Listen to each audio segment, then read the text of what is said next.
Hello and welcome back. My name is Cyrus Webb, bringing you yet another history-making visit to Mississippi.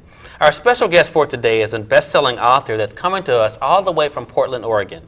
It's his first visit to the state, and he's here discussing his very first book. Help me welcome Mr. Jonathan Richardson. How you doing, John? I'm doing good. How you doing, Cyrus? Good. I mentioned that you're in town promoting your first book, but before we get into the book, tell us a little bit about who John Richardson is.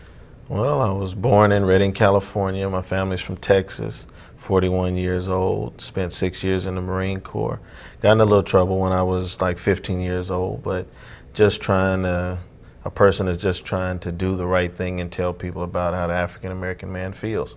Okay, all right. Your book is called The Complicated Life of the African-American Man, What's on His Mind, and it discusses a wide variety of issues. Why did you feel like for your very first book you wanted to tackle something that was so controversial and that wasn't really discussed a lot?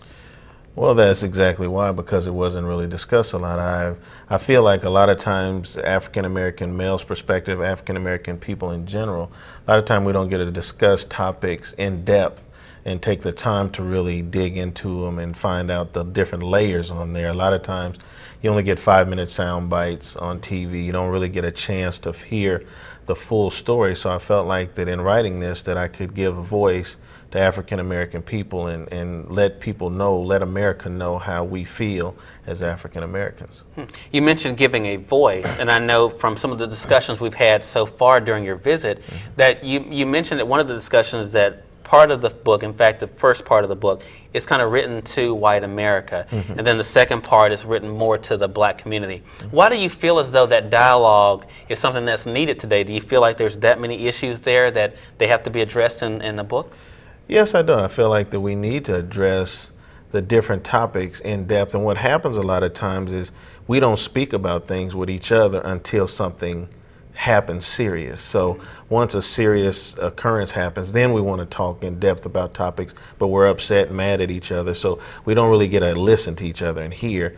What I want to do is give something that when people read it, hopefully they can take the elements of the book and be able to sit down and discuss them in a time of peace where we can really get into it and talk about the subject matter, and maybe we can come to some resolution about the different topics.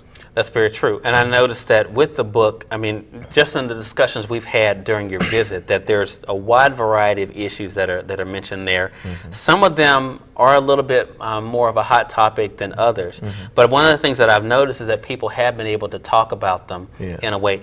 What are some of the issues that are important to you that you want to bring out to our viewing audience today? Well, the whole book, I think every topic in there has its own importance.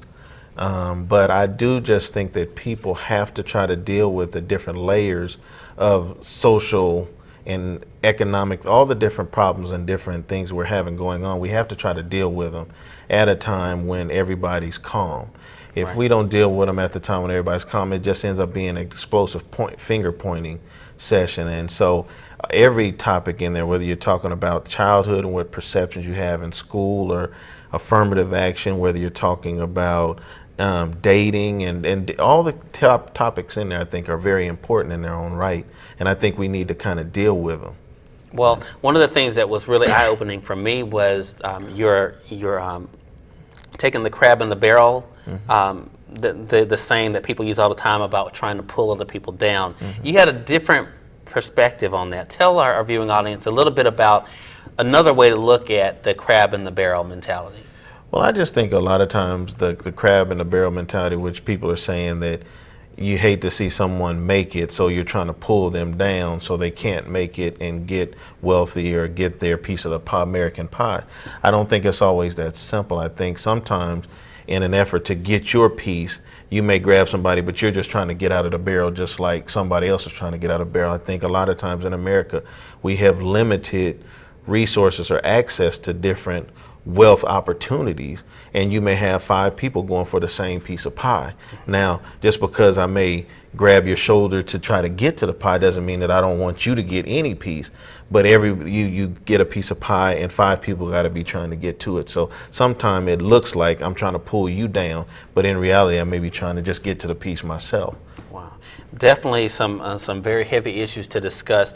John, if people are not able to see you while you are in town, where's the website that they can get more information about the book?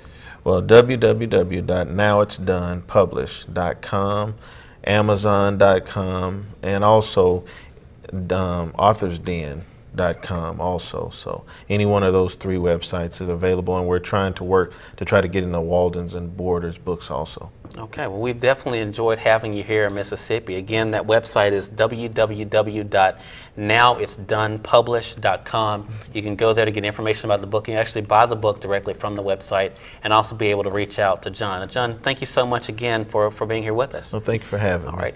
And to those that are watching us again, thank you so much. As always, enjoy your day, enjoy your life, enjoy Mississippi. We'll see you next time.